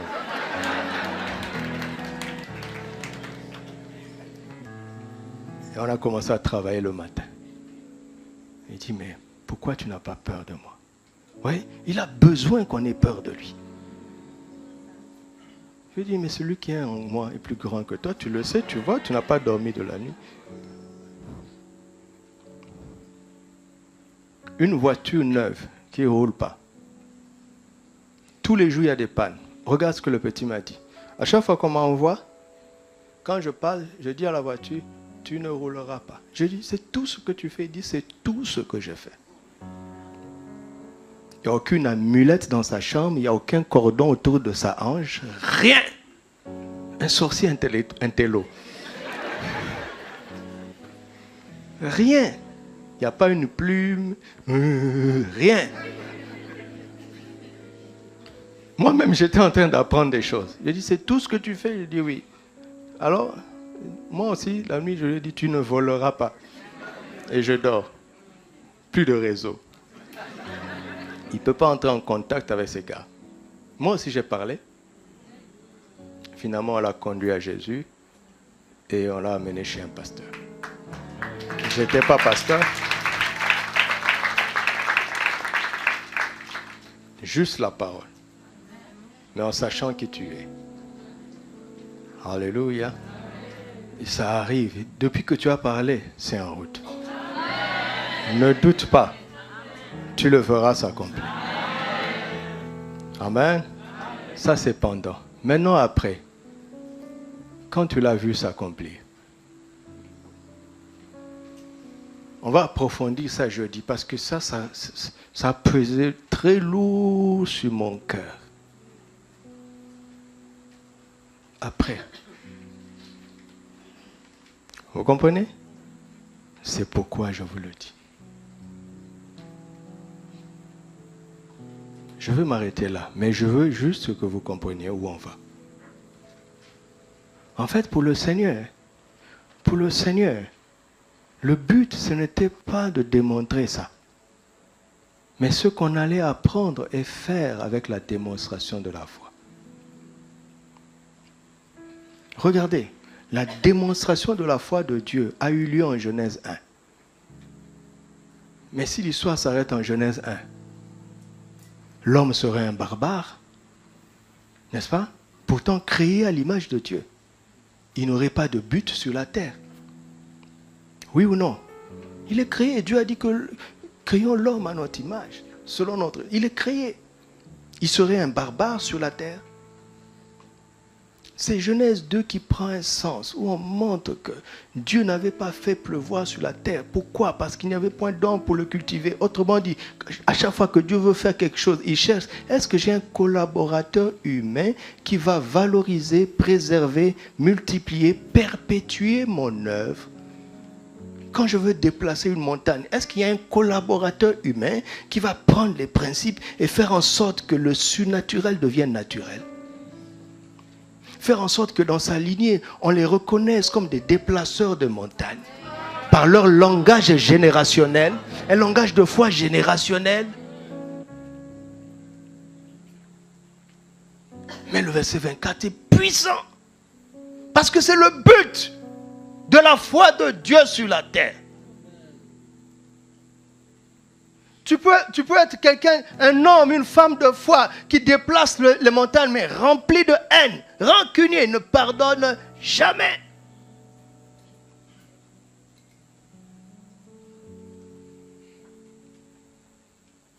Un homme puissant, mais méchant. Un homme puissant, mais rancunier, il ne verra pas Dieu. Il ne verra pas Dieu. Le jour de son départ sur la terre, les chrétiens vont célébrer toutes les preuves des montagnes qu'il a déplacées.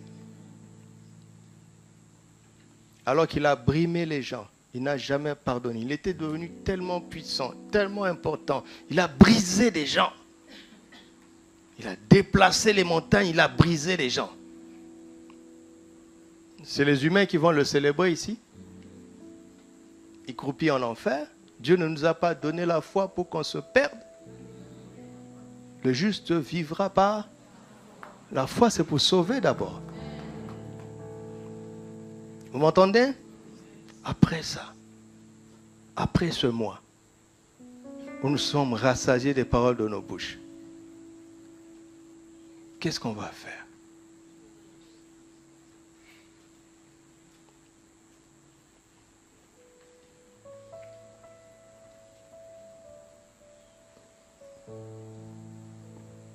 Tu m'entends? Alléluia.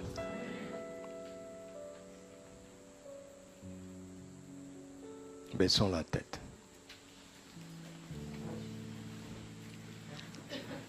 Parle à Dieu librement d'abord toi-même.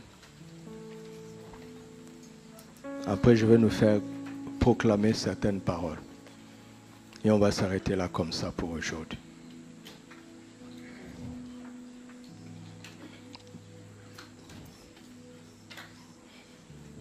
Je ne vous entends pas parler à Dieu, votre Père.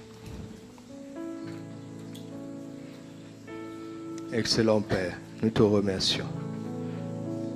Tu es amour, il n'y a que de l'amour dans ton cœur. C'est par amour que tu nous parles. Parce que tu nous aimes. Tu es bon et tu veux notre bien. Tu veux constamment notre bien. Tu mets tes paroles dans nos bouches pour que nous parlions bien et que nous soyons rassasiés de bien, du fruit de nos lèvres. Nous te remercions. Nous te remercions. Nous te remercions. Nous te remercions. Et ce matin, nous voulons apprécier la grâce d'avoir tes paroles dans nos bouches. Nous voulons apprécier, nous apprécions l'œuvre de la rédemption, l'œuvre accomplie et achevée de Christ à la croix, afin que par son sang, nous entrions dans cette nouvelle alliance, où tu nous donnes ton esprit et tu mets tes paroles sur nos bouches, sur les bouches de nos enfants et des enfants de nos enfants. C'est toi qui as pris cette initiative. Nous te remercions pour cette grâce. Nous bénissons ton Saint-Nom de ce que tu ramènes ton langage sur la terre à travers tes enfants, à travers ceux qui croient en l'œuvre achevée de Christ, à travers ceux qui ont conclu cette alliance avec toi par le sang de l'agneau.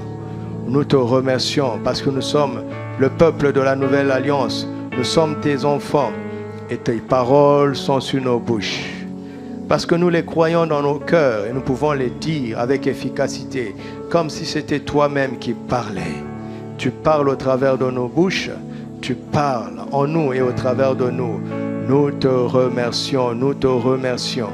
Ce matin encore, s'il y a quelques paroles récalcitrantes, des paroles humaines, des paroles mauvaises, des paroles de doute, des paroles incrédules qui de temps en temps jaillissent encore de nos bouches, s'il y a une zone de nos pensées qui est encore contrôlée par l'ancienne mentalité, oh Père, je te prie de nous purifier. Purifie-nous de ces pensées humaines qui sont vaines et qui ne sont pas bonnes, qui sont rebelles à tes paroles. Nous n'en voulons pas. Que ton sang nous lave et nous purifie de toute mauvaise parole, de toute mauvaise pensée. Regarde nos cœurs, là où il y a encore de la légèreté, là où il y a encore des séductions, là où il y a encore, Seigneur, de la superficialité. Oh Père, fais le ménage encore et encore. Nous sommes là devant toi. Demandons l'œuvre de ton esprit pour faire le ménage dans nos cœurs, afin que nous ayons la plénitude de la foi, parce que tu nous as donné ce cœur pour croire pleinement ta parole. Alors ce matin, que ton esprit agisse en nous et fasse le ménage. Oh, les paroles viennent des pensées, les paroles viennent de l'abondance du cœur. Nous ne voulons pas qu'abonde dans nos cœurs toute parole qui ne viennent pas de toi. Seigneur, nous ne pouvons pas le faire par nous-mêmes. Chacun d'entre nous a un certain âge et a appris une certaine manière de parler, une certaine manière de penser. De la même manière que nous ne pouvions pas nous transformer nous-mêmes, que nous ne pouvions pas naître de nouveau par nous-mêmes, que nous ne pouvions pas nous sauver par nous-mêmes, nous reconnaissons ce matin qu'il y a certaines pensées, il y a certaines paroles dont nous ne pouvons pas nous débarrasser par nous-mêmes. Alors, viens nous aider. Libère-nous. Dégage-nous de ces choses, de ces pensées, de ces désirs mauvais, de ces séductions, de ces malices, de ces mensonges que nous avions entendus, pensant que c'est la vérité. Libère-nous de cela. Libère-nous, Seigneur, afin que la foi occupe toute la place de nos cœurs. Oh Jésus, que ta foi occupe toute la place de nos cœurs. Que l'esprit de foi maintenant remplisse, envahisse le domaine de nos vies qui jusque-là ne fonctionnaient pas dans la foi. Force les portes, Saint-Esprit, les portes de nos cœurs, les portes de nos âmes, les zones, les domaines que tu connais, qui ne sont pas encore remplis de ta parole. Ô Esprit de Dieu, fais-le. Fais-le. Tu es l'esprit de foi. Quand tu nous remplis, nous sommes remplis de foi. Regarde les zones où le diable sait que là, il peut nous faire douter. C'est fini maintenant. C'est fini ce matin. Je t'en supplie. Je t'en supplie. Que tes fleuves de vie envahissent ces zones et fassent le ménage. Que là où il y a encore de l'incrédulité, là où il y a encore le doute, que ces choses mauvaises cèdent toute la place à la foi dans nos cœurs. Et Dieu est en train de le faire. Alléluia. Il est en train de le faire. Il est en train de le faire. Il est en train de le faire. Rends-lui grâce, rends-lui grâce. Rends-lui grâce. Rends-lui grâce. Là où tu avais du mal à croire pleinement, à agir pleinement, tu n'auras plus de mal. C'est un miracle qui se produit, qui commence dès maintenant. C'est un miracle que je proclame. Et ce miracle arrive, il a commencé, il va continuer pour ta transformation et de grandes victoires. Au nom de Jésus. Amen. Dites ceci après moi. Père, au nom de Jésus, je te rends grâce parce que je suis né de toi. Je suis ton enfant. Je suis participant de ta nature. Tu es le Dieu de foi. Tu es mon Père. La foi est ta nature. Quand tu parles, tu ne doutes point dans ton cœur. Tel tu es, tel moi aussi je suis dans ce monde. La foi est ma nature. Quand je parlerai, je ne douterai point dans mon cœur, mais je croirai que ce que je dis, venant de ta parole, que j'ai entendu, que j'ai compris, va s'accomplir. Merci, Papa. Ta foi est ma nature. Ton surnaturel est mon naturel. Je vis dans le surnaturel. Tous les jours, je refuse à mes pensées de s'arrêter là où les hommes s'arrêtent. Car je suis un fils de Dieu. Je rejette toute pensée limitante des hommes. J'accepte que je suis tout ce que Dieu mon Père dit que je suis.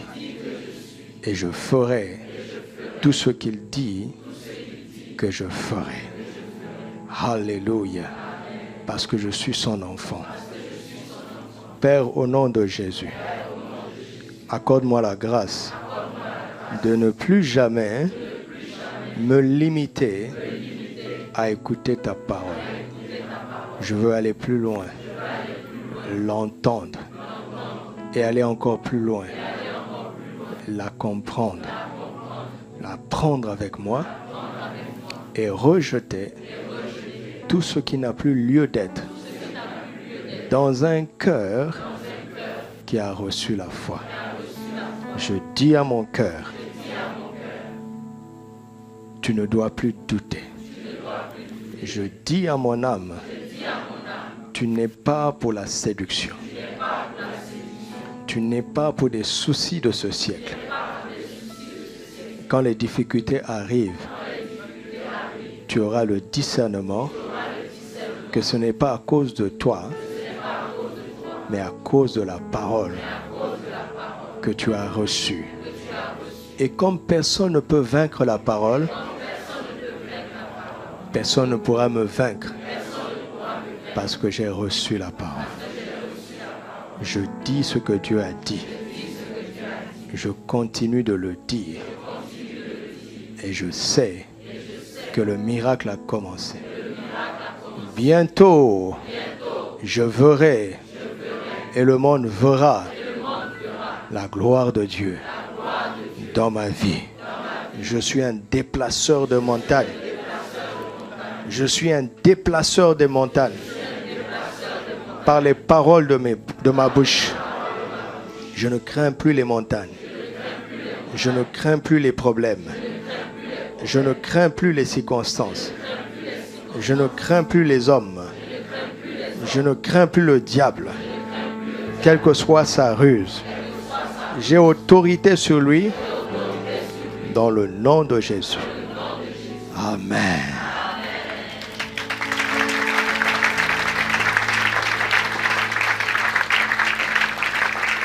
Alléluia. Tu vas mettre cette parole en pratique maintenant. Quelle est la montagne qui est devant toi? Tu vas t'adresser à cette montagne. Si c'est une maladie, tu lui parles. Tu lui ordonnes de quitter ton corps.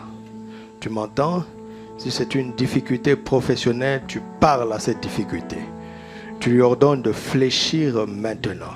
Si c'est une solution que tu attends, le miracle que tu attends, quel que soit ce que tu attends, la parole de victoire est sur ta bouche. Proclame-la maintenant. Proclame. Proclame toi-même. Proclame au nom de Jésus. Proclame et dis la même chose. Dis la même chose. Ne multiplie pas de vaines paroles. Dis la même chose. Refusant de douter dans ton cœur. Dis la même chose. Ce sera ton acte de foi ce matin. Dis la même chose. Cette maladie n'a pas sa place dans ton corps. Va-t'en maintenant. Je commande. Je commande à cette maladie de quitter ton corps. Quel que soit le verdict, quelle que soit l'ampleur, scientifique ou médicale, j'ordonne, je commande maintenant à cette maladie de quitter ton corps. Je proclame la guérison, je proclame la vie, je le proclame de manière surnaturelle. Je déclenche maintenant un processus de guérison, un processus de restauration, de rétablissement complet, total. Dans le nom de Christ Jésus, je proclame la vie, je proclame, je commande, j'ordonne aux voleurs de s'éloigner de toi. J'ordonne aux malins de s'éloigner de toi. Quelle que soit la forme, la ruse qu'il avait prise, tu es dévoilé maintenant, voleur, va-t'en. Tiens-toi loin de mon frère, tiens-toi loin de ma soeur. Malin, va-t'en. Tiens-toi loin de mon frère, tiens-toi loin de ma soeur et ne reviens plus. J'appelle maintenant le discernement, j'appelle la sagesse dans les cœurs. La sagesse et le discernement. L'esprit de sagesse, l'esprit de discernement te remplit maintenant. Au nom de Christ Jésus. Au nom de Christ Jésus.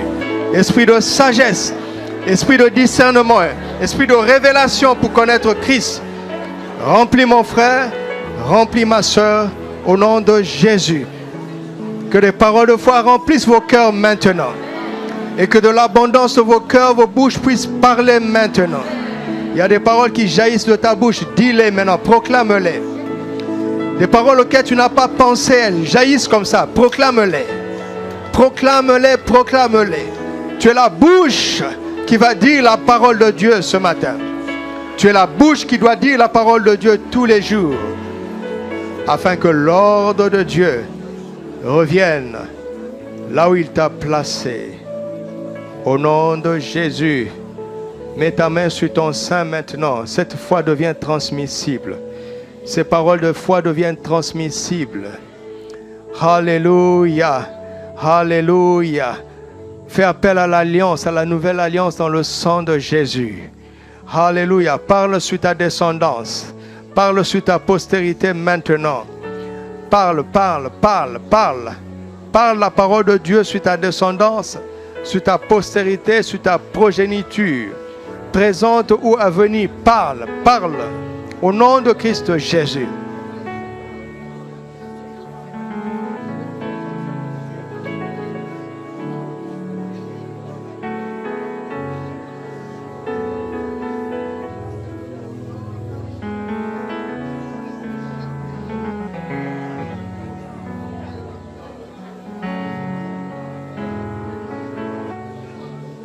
Nous sommes des ascendants d'une lignée qui a la parole de Dieu dans sa bouche.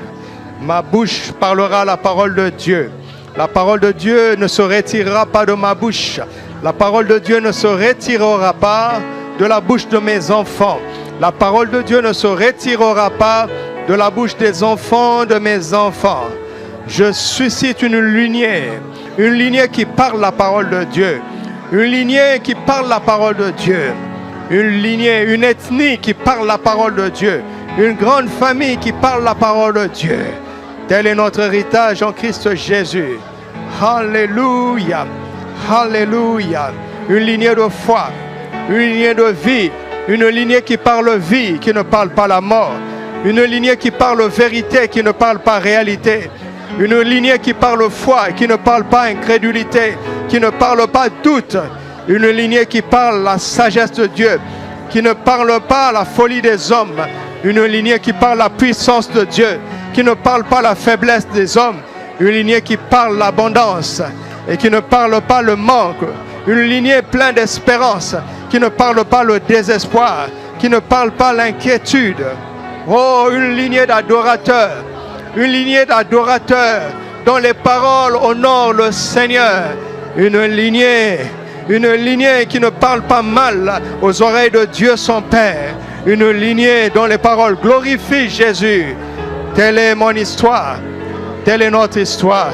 Mes enfants parlent la parole de Dieu. Les enfants de mes enfants parlent la parole de Dieu. Ils influencent leur génération. Par eux, le langage de Dieu va envahir les cœurs et les bouches. Par eux, les villes, les nations, les familles vont changer de langage. Par nous, les villes, les nations vont changer de langage. Au nom de Christ Jésus. Oh, Chandere de Brayarado Sante. Meyanta Korasi ante Paradagladeshte. Ibrazi Kanto. Merebayashin, Riasta Koriante Brades, Lebrazakon, O Rabashande Ratosta, Ibrazikatola, Mendere Aboko Sharedades, prie en esprit, Menteri Dabrosa Keriata Branteche, Rosontorani Makel, Lekraita Borasin Taranabagoshe, Yeski Radabako. Alléluia. Gloire à Dieu. Gloire à Dieu. Gloire à Dieu. Gloire à Dieu. Gloire à Dieu.